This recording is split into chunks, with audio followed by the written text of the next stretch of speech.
Today we will be talking about Pisces. Before I start, I would like to start with a sentence from Hermann Hesse, the first sentence I wrote about Pisces in my book Astrological Archetypes. Some of us think that enduring makes us strong, but sometimes it is letting go that makes us strong.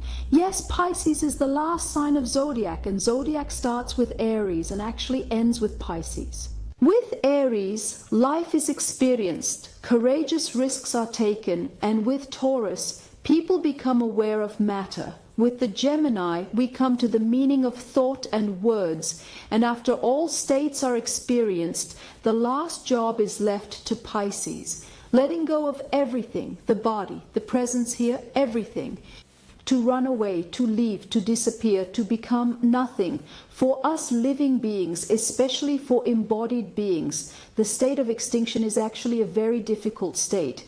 That's why the Pisces probably has one of Zodiac's most difficult experiences. Especially when we look at the constellation of Pisces in the sky, we see that there are very uncertain stars in the constellation. That ambiguous state makes it a bit difficult for the Pisces to exist in this world, in this reality. That's why it has to go into the world of imagination. That's why it has to go into more mystical experiences. That's why it has to go into more spiritual pursuits. Or that's why it has to go into more computer screens, more television, more getting lost, more drinking, more alcohol. In other words, it has to do and experience everything to get lost. Pisces people are very different. There are millions of different Pisces. You may ask how this can happen.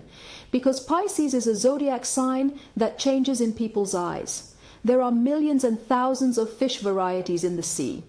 And when you find a common point among those thousands of fish varieties, it could be that they swim in the water. I mean, water is not a place like here where we already breathe air.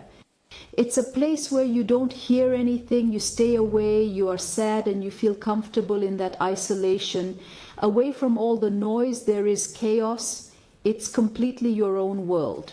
So even though the fish is portrayed as a creature that loves this experience and wants to stay there, wants to stay in the water, doesn't want to live on land, the same is true for Pisces. When we talk about the experience of being a Pisces, we should also talk about the myth about it. Because the mythos between Aphrodite and her son Eros is one of the stories about the Pisces taking the place of the star from the heavens. Aphrodite and Eros jump into the river while fleeing from the monster named Typhon, and they turn into two fish. And those two fish are tied to each other with a rope, and that's how they escape from the monster. Now here the mythos continues with the part about them turning into fish, and then those fish taking their place in the sky as constellations. But the crucial point here is that they are tied to each other with a rope. When we look at the glyph of Pisces, you actually see the story of the two fish, Aphrodite and Eros, being tied together. And Pisces is also in duality as a mutable sign. In other words, when you are shaped according to someone else, you can easily be influenced by them and give different reactions, and there may not be a unity between them. At this point, the variable emphasis constantly repeats itself in his life.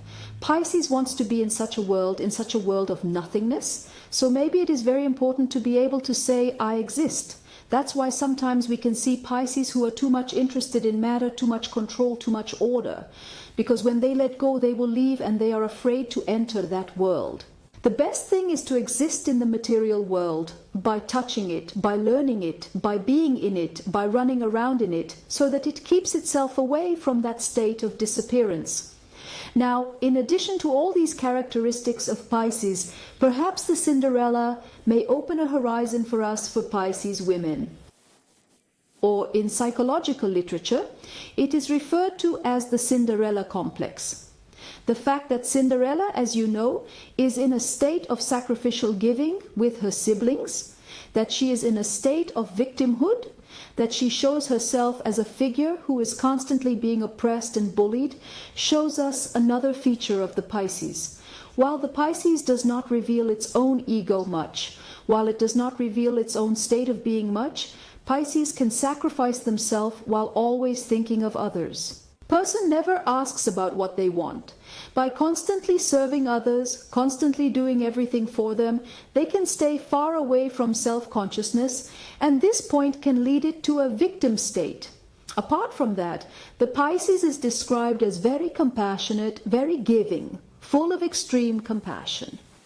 But as I said, you can also encounter Pisces that are extremely cruel, extremely cold, and extremely distant, because Pisces doesn't know how to express their feelings, remoteness, or that cruelty. The remoteness of their feelings, the remoteness to himself is so distant, so he can cover it with rudeness and cruelty.